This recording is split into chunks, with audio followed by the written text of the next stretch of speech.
अब अर्का मान्य सदस्य हर्क राज राईलाई समय दिन्छु। समय 5 मिनेट।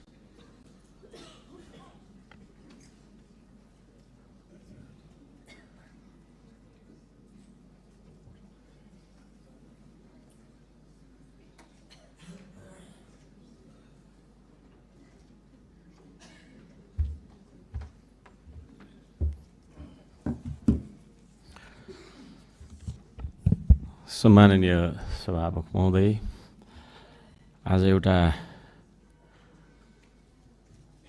संवैधानिक विधि हामीले पुरा गरिरहेका छौँ।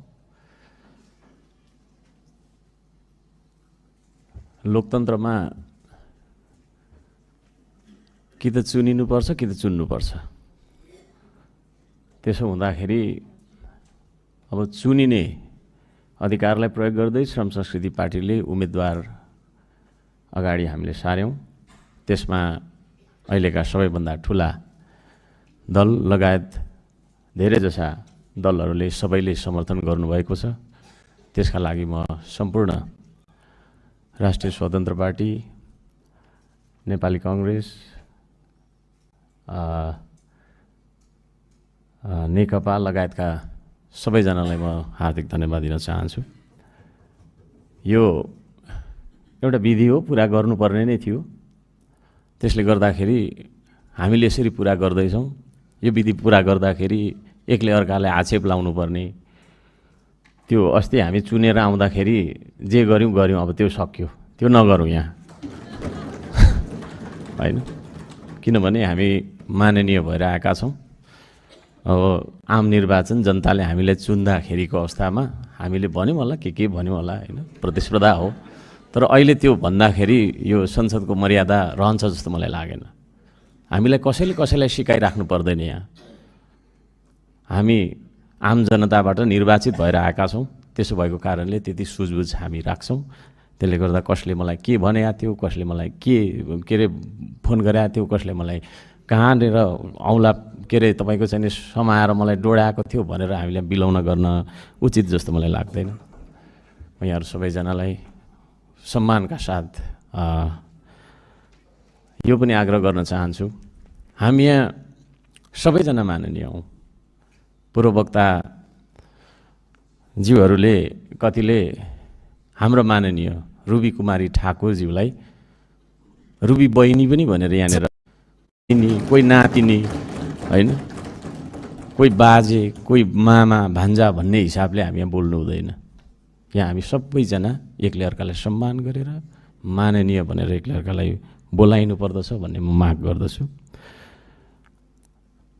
र यहाँ केही पूर्ववक्ता माननीयज्यूहरूले ज्येष्ठ नागरिकलाई अलि अपमान गरे जस्तो होइन, एउटा खुट्टा कता एउटा खुट्टा कता भन्ने शब्द पनि प्रयोग गरियो, त्यो पनि नगरियोस्। हामी ज्येष्ठ नागरिकलाई पनि सम्मान गर्न सिकौँ। प्रकृतिको नियम हो, हामी जन्मेपछि हुर्कन्छौँ, बढ्छौँ, बुढो हुन्छौँ, मर्छौँ।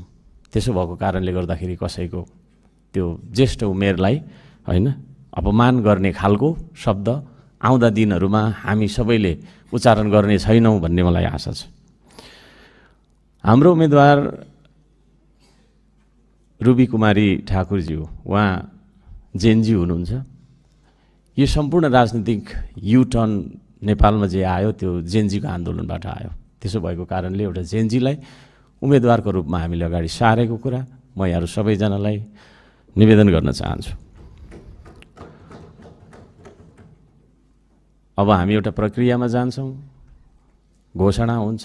त्यसपश्चात हाम्रो दलबाट उहाँ हामीले गुमाउँदैछौँ। उहाँ एउटा संवैधानिक पदमा, राज्यको साझा श्रम संस्कृतिको एउटा सांसदको रूपमा नभएर एउटा साझा अभिभावकको रूपमा उपसभामुख जस्तो गरिमामय पदमा रहेर निष्पक्ष ढङ्गबाट उहाँहरूले कार्य सम्पादन गर्नुहुनेछ भन्ने मलाई पूर्ण विश्वास छ। म चाहिँ भर्खरै दार्चुला गएको थिएँ, अलिकति असान्दर्भिक कुरातिर मोडिन्छु। अब म त्यो दार्चुलामा जाँदाखेरि म रोएर आएँ। म यहाँ माननीय मन्त्रीज्यूहरूलाई, विशेष गरी भौतिक पूर्वाधार तथा शहरी विकास मन्त्रीज्यू, गृहमन्त्रीज्यू, उहाँहरूलाई पनि एकचोटि त्यहाँ भ्रमण गर्नका लागि त्यो दार्चुलाको ब्यास वडा के अरे गाउँपालिकाको वडा नम्बर 2 को दुम्लिङसम्म पुगिदिनका लागि म अनुरोध गर्दछु यो रोस्टमबाट। यति धेरै तपाईँको समस्या रहेछ, त्यो समस्यालाई देखेर म रोएर आएँ। बाटो नबनेको कारणले मान्छे तुइनमा महाकाली तरेर त्यहाँ महाकालीमा तुइन झरेर तपाईँको चाहिँ मर्ने, मान्छे नभएको त्यहाँ कुनै घर परिवार रहेनछ। मान्य सदस्य आफ्नो भनाइ छुट्याउनु होला। सरकारलाई त्यसतर्फ पनि ध्यान आकर्षण गर्न चाहन्छु। थुप्रै छन् कुराहरू, समय छोटो छ, यो समय पनि बढाउनुपर्छ भन्ने मेरो माग पनि छ। र अर्को कुरा, पर्यटन तथा नागरिक उड्डयन मन्त्रालय मन्त्रीज्यूलाई पनि म ध्यान आकर्षण गर्न चाहन्छु। यो फ्लाइट ढिलो हुँदो रहेछ, हाम्रो जहिले पनि फ्लाइट ढिलो हुँदो रहेछ। बिना कारण फ्लाइट डिले गर्यो भने सम्बन्धित तपाईँको चाहिँ नि कम्पनीलाई फाइन पो लगाउनुपर्छ कि भन्ने माग पनि म राख्न चाहन्छु। र अब अलिक अनौठो खालको बोलिन्छ। एकचोटि म फेरि अर्को अनुरोध के गर्न चाहन्छु भने आउँदो दिनमा हामीले ताली ठोक्दा कस्तो हुन्छ होला, होइन? खालि हामीले टेबल कुर्सी ठोकेर टेबल कुर्सीमाथि चढेर